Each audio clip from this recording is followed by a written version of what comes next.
the President of the United States, accompanied by the Vice President of the United States.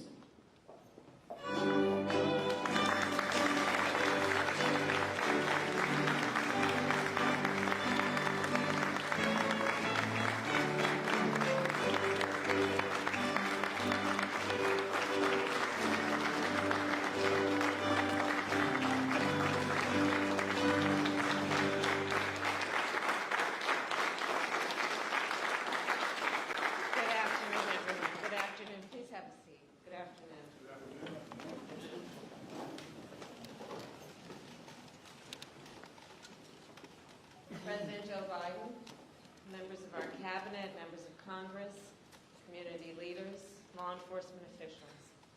It's good to be here with all of you. Yesterday morning to someone they loved, not knowing that that goodbye would be their last. Enough is enough. Enough is enough. As the President said last night, we must have the courage to stand up to the gun lobby and pass reasonable gun safety laws. We must work together to create an America where everyone feels safe in their community, where children feel safe in their schools. And of course, that responsibility that we collectively have to ensure that all people feel safe in their community is what brings us together today. It is an honor to be joined by the families of George Floyd, Breonna Taylor, and many others. And I've met many of you before, and many times. And many others I'm meeting for the first time. I am moved, as always, by your courage.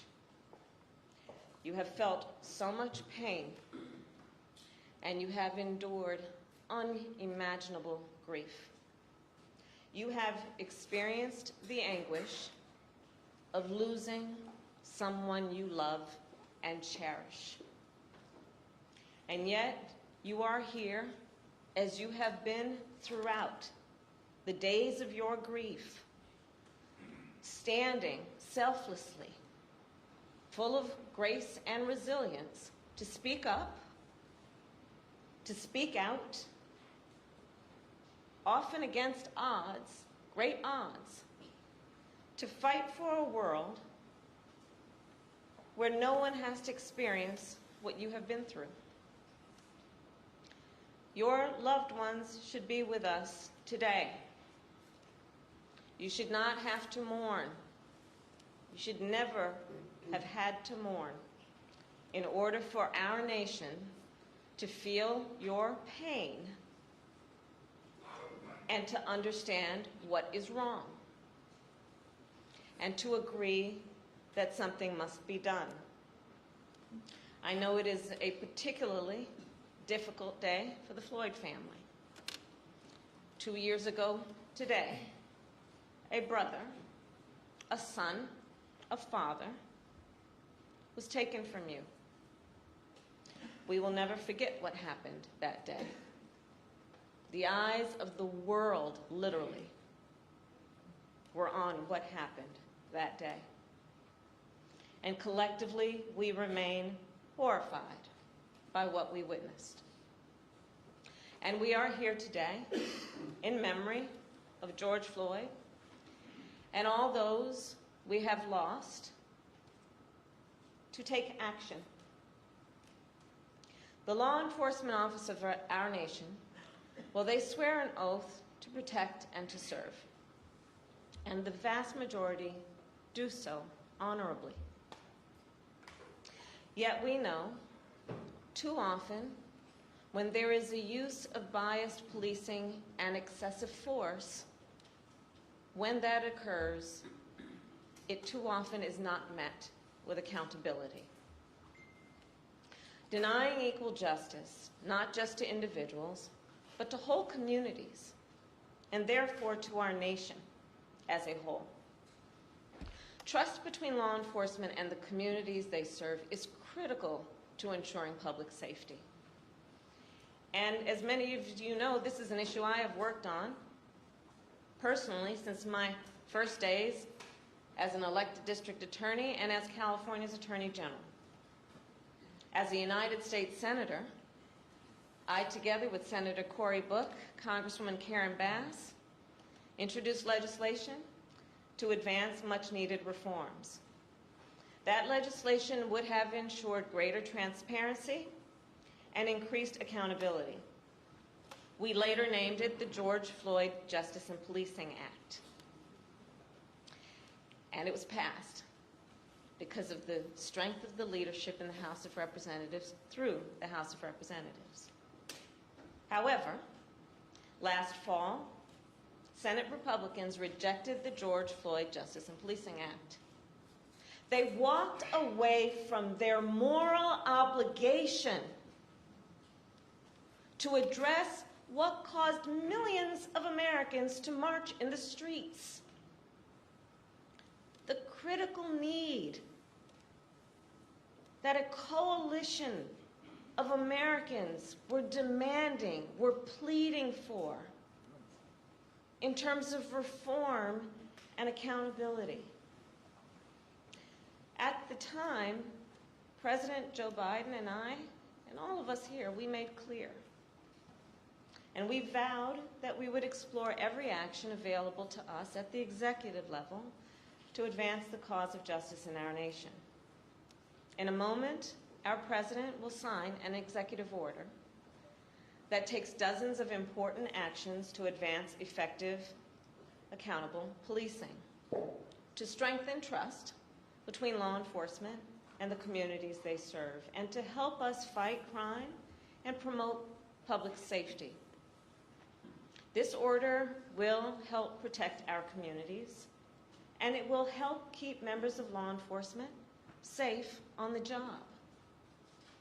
These actions are a result of input and collaboration from a broad set of partners, many of whom are here today, civil rights leaders, members of Congress, in particular members of the Congressional Black Caucus, and I see Madam Chair here with us today, leading law enforcement groups, and of course the families of the victims. We know this executive order will not take away your pain, and the pain of all those families who may not be in this room right now. We also know this executive order is no substitute for legislation, nor does it accomplish everything we know must be done. But it is a necessary and long overdue critical step forward. And once again, the President and I call on the United States Senate to pass the George Floyd Justice and Policing Act.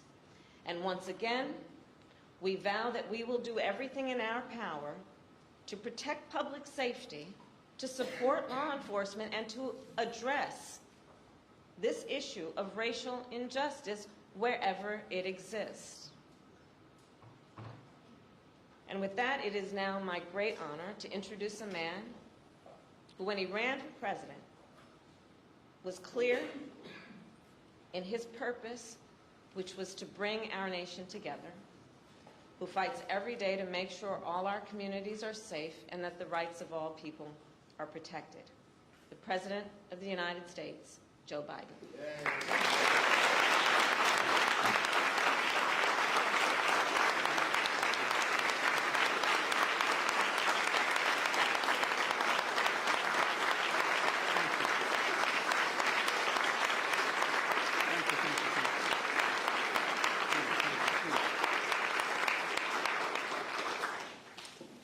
Thank you all. Vice President Harris, before we begin, let me say a few words about what happened in Uvalde, Texas, elementary school. Since I spoke last night, the confirmed death toll has tragically climbed, including another teacher and three more students.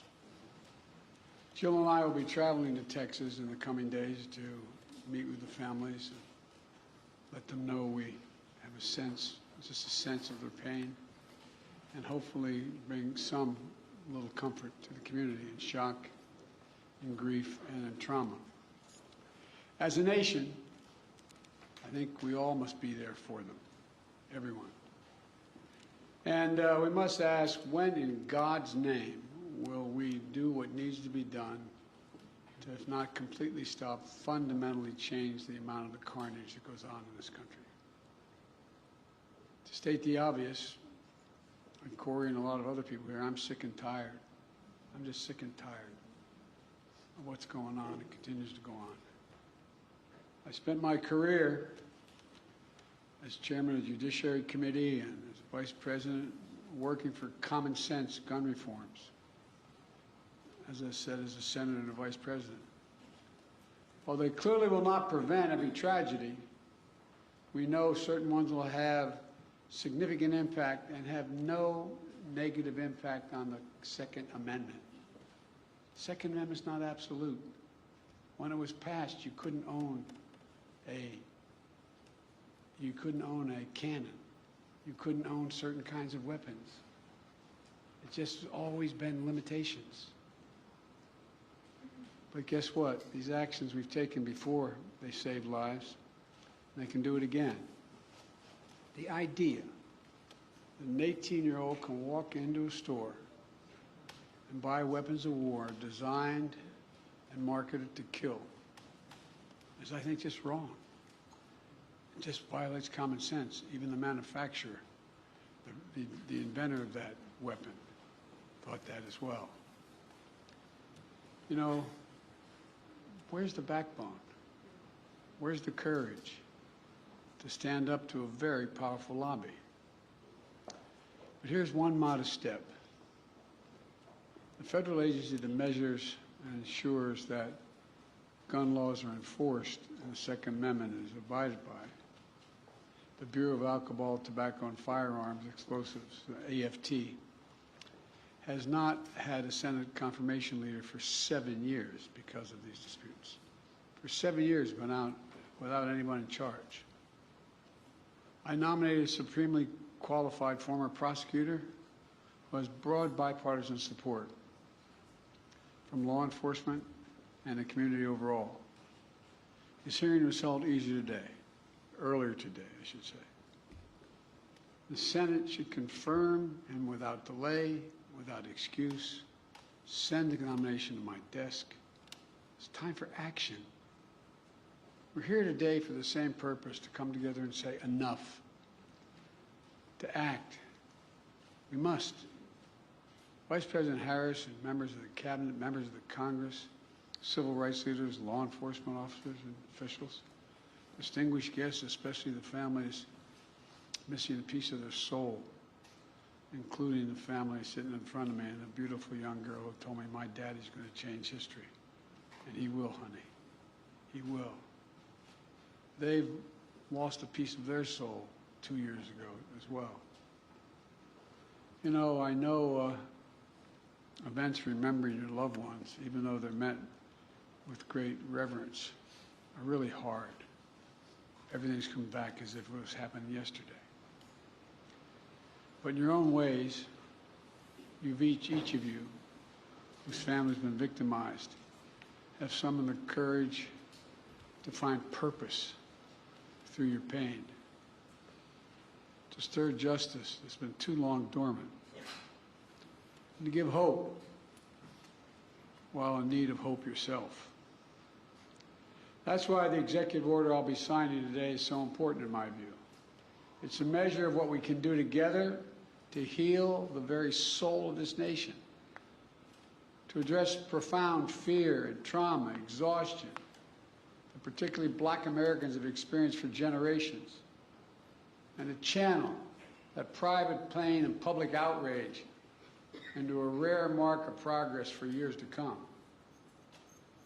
2 summers ago, in the middle of the pandemic, we saw protests across the nation, the likes of which you hadn't seen since the 1960s. They unified people of every race and generation. Athletes and sports leagues boycotted and postponed games. Companies and workers proclaimed Black Lives Matter. Students staged solidarity walkouts. From Europe to the Middle East to Asia to Australia, people saw their own fight for justice and equality, what we were trying to do. The message is clear. Enough. Just enough. Look, almost a year later.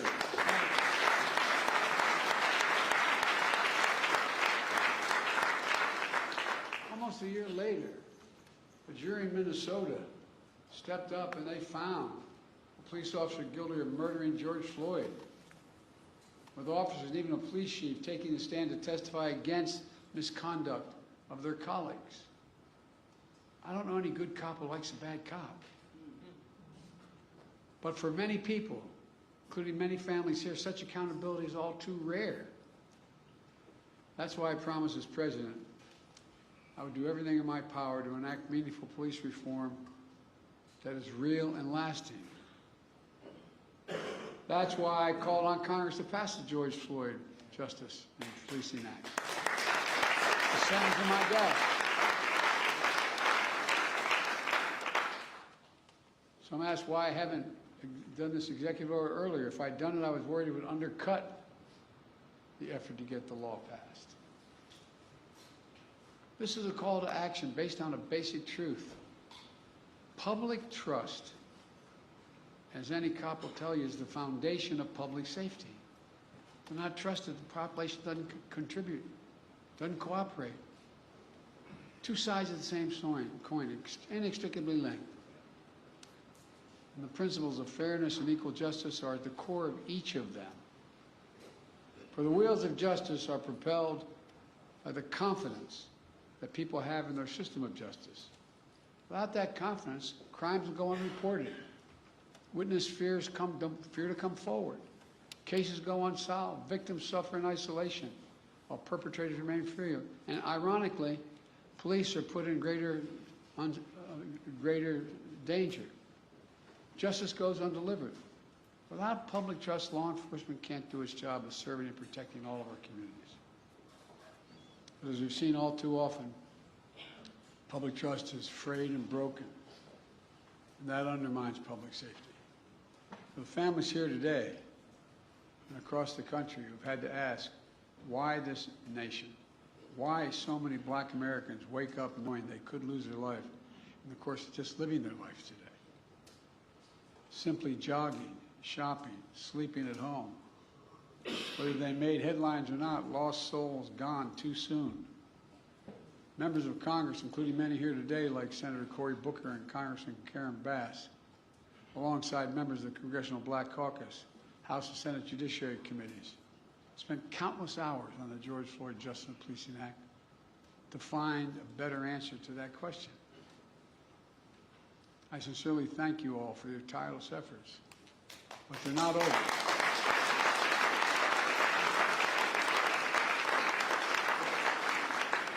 The House passed a strong bill.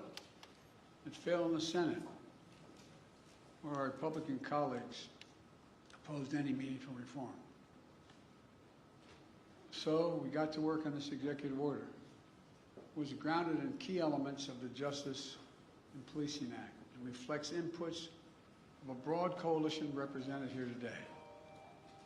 Families courageously shared their perspectives on what happened to their loved ones and what we could do to make sure it doesn't happen to somebody else.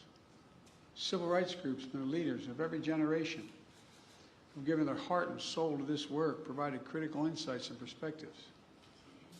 The executive order also benefits from the valuable inputs of law enforcement who put their lives in line every single day to serve. Now let me say, there are those who seek to drive a wedge between law enforcement and people they serve. Those who peddle the fiction of public trust and public safety are in opposition to one another.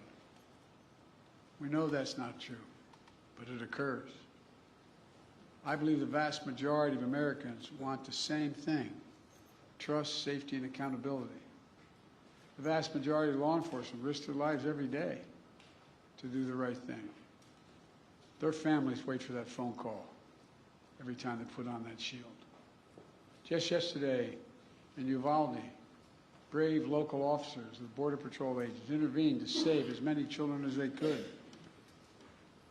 Here today, I want to especially thank the International Association of Chiefs of Police, Fraternal Order of Police, as well as the National Organization of Black Law Enforcement Executives, the Federal Law Enforcement Association, the Police Executive Research Forum, Major Cities Chiefs Association, and others who stepped up and endorsed what we're talking about today. As divided as this nation can feel, today we're showing the strength of our unity. It matters. This executive order is going to deliver the most significant police reform in decades. It applies directly under law to only 100,000 federal law enforcement officers, all the federal law enforcement officers.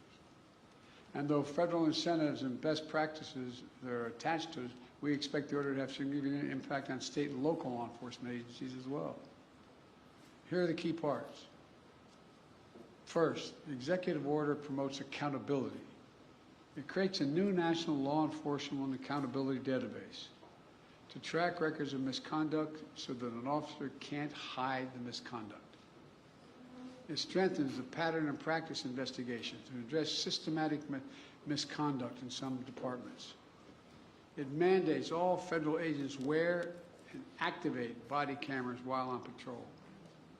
Second, the executive order raises standards, bans chokeholds, restricts no-knock warrants, tightens use of force policies to emphasize de-escalation and duty to interview and to stop another officer from using executive force, just as occurred. It didn't occur, but people testified it didn't occur in George Floyd's case.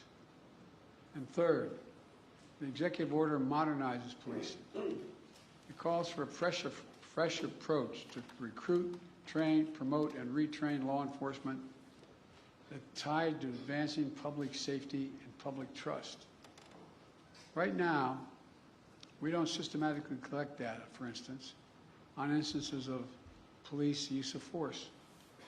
This executive order is going to improve that data collection. There's a lot more as well. The bottom line of the executive order includes reforms that have long been talked about or are finally implemented at federal level. And it comes at a critical time. By building trust, we can strengthen public safety, and we can more effectively fight crime in our communities. And we can do one more thing. We can show what's possible when we work together. Look, I know progress can be slow and frustrating. And there's a concern that the reckoning on race inspired 2 years ago is beginning to fade. But acting today, we're showing that our dear friend, the late John Lewis, Congressman, wrote in his final words after his final march for justice in July of 2020. He said, "Democracy is not a state. It is an act. Democracy is not a state. It's an act, an affirmative act." Today we're acting. We're showing that speaking out matters, being engaged matters, and that the work of our time, healing the soul of this nation, is ongoing and unfinished and requires all of us never to give up, always to keep the faith. I close with this.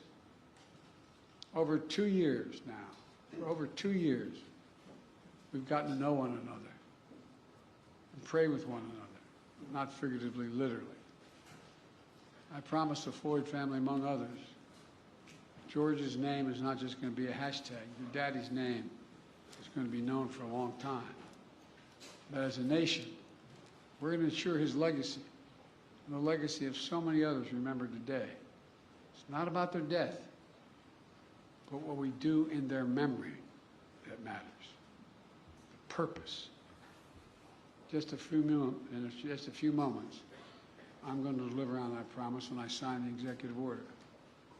Kamala and I will continue, along with our friends in Congress, to get meaningful police reform legislation to my desk as best we can, as quickly as we can, beyond what we're doing here, affecting states as well, directly.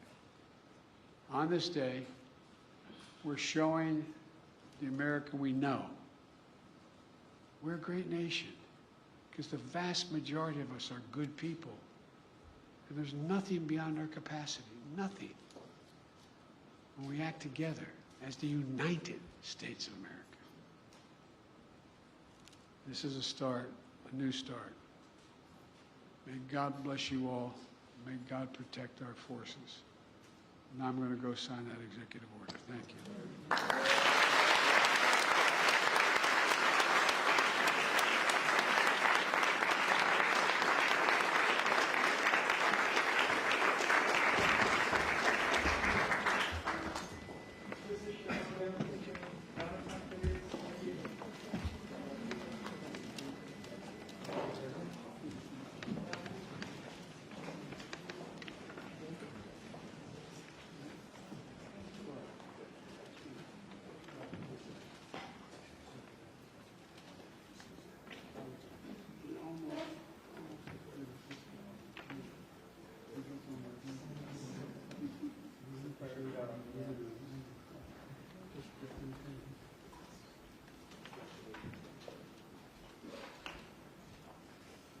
I'm about to sign Advancing Executive Accountable Policing and Criminal Justice Practices to Enhance Public Trust and Public Safety. And since I only have one pen, you're all going to get a copy of this. I don't have to do one stroke at a time with each pen.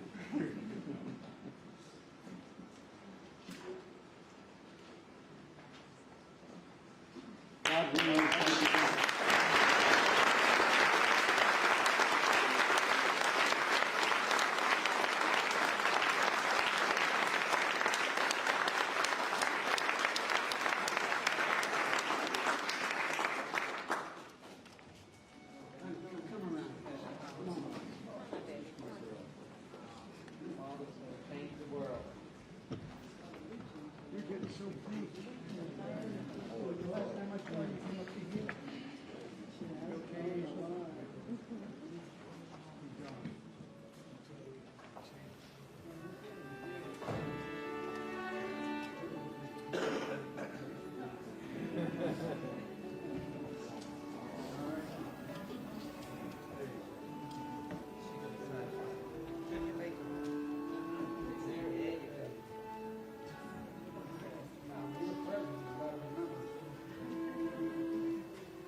She told me when I saw her, she was, those who were 3 years ago, seriously, she put me aside and she said, my daddy changed the world.